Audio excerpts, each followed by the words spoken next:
Labą dieną, gerbiami naminių daržovių mėgėjai, prekybos centrų priešai ir ekologijos draugai. Dabar vasario vidurys ir atėjo laikas pradėti daiginti paprikas. Laukti daugiau negalima, nes vasara mūsų trumpa ir jeigu daigus jūs pasodinsite vėliau, į paprikos gali nespėti duoti derliaus. Praeitame savo filmuke aš papasakojau, kokios sėklos, kokios veislės geriau pirkti. Ir aš tikiuosi, kad sėklų jūs jau turite. Dabar beliko tos sėklytės pradaiginti. Aš niekada nesodinu paprikų tiesiai į žemę. Dėl dviejų paprastų priežasčių. Priežastis numeris 1. Kadangi daigus aš auginu kasetėse, o kas tai yra, jūs pamatysite sekančiame filmuke, tai kiekviename skyrelėje turėtų būti vienas augalas. Taip daroma tam, kad paprikos patirtų kuo mažesnį stresą nuo persodinimo. Paprika persodinimo nemėgsta, taigi aš ją tiesiog perkeliu iš kasetės su visa žemė į didesnį vazoną, kai ateina laikas. Tai jeigu jūs pasodinsite į kasetės neparuoštos sėklos tiesiai į žemę, labai didelė tikimybė, kad sudygs ne visos ir dalis skyrelių kasetės liks tuščio. Tai yra, sakykime, neracionalu. Antra priežastis dar svarbesnė. Gamta jau milijonus metų vykdo natūralią atranką.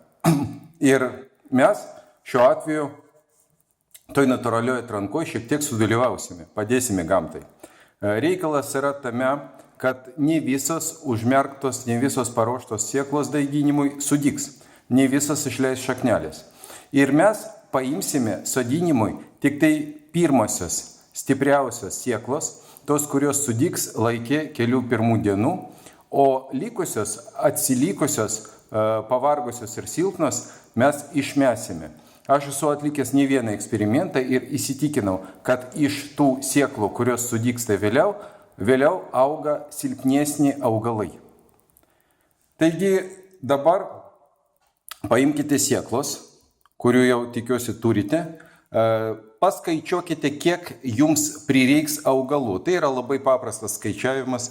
Paimat savo šiltnamio ilgį ir plotį, padalinate iš 30 cm, nes paprika sodinama paprastai kas 30 cm ir apytiksliai žinot, kiek jums augaliukų prireiks.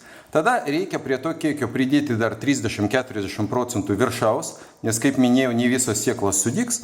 Ir atskaičiavę sėklytės, jūs paimat reikalingą kiekį, įdedat į drėgną skuduriuką sudrėkintą šiltų vandenuku, tą skuduriuką gražiai suviniojate ir dedate į paprastą virtuvinę maisto dėžutę. Dėžutė, kaip matote, yra paruošta, yra užklijuotas etiketės, kur kokia veislė guli, tam, kad paskui nesumaišyti. Dėžutę mes uždengiame tam, kad skuduriukai neišdžiūtų greitai, o šiaip mes kas porą-3 dienų tos skuduriukus dar drėkinsime. Ir dabar reikia tą dėžutę keliom dienom patalpinti į šiltą vietą. Kas yra ta šilta vieta? Iš karto sakau, jokių būdų ne radiatorius. Ant radiatoriaus bus per šiltas sėklos jums sušus.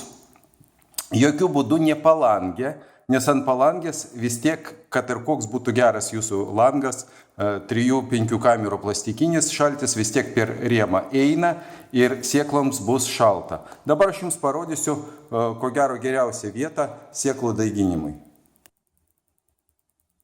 O dabar, gerbėmieji, prisiminkime mokyklinį fizikos kursą. Kaip sako fizika, šiluma kyla į viršų.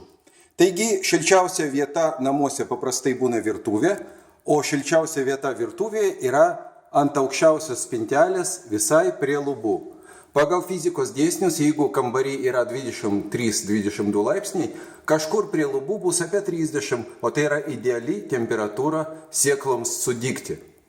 Dedam ten mūsų dėžutę ir pamirštam 3 dienų kažkur, nes be 3-4 dienų šaknelių pirmų tikrai neatsiras, ypač jeigu sėklos yra pirktinės. Po 3 dienų patikrinsim, pažiūrėsim, kas ten bus ir tada filmuosiu aš sekantį filmuką, kaip sodinti paprikas pradaigintas į žemę. Jeigu jums patiko informacija, spauskite like ir tam, kad nepraleisti sekančio papriko auginimo etapo, prenumeruokite kanalą. Viso geriausio iki kito pasimatymo.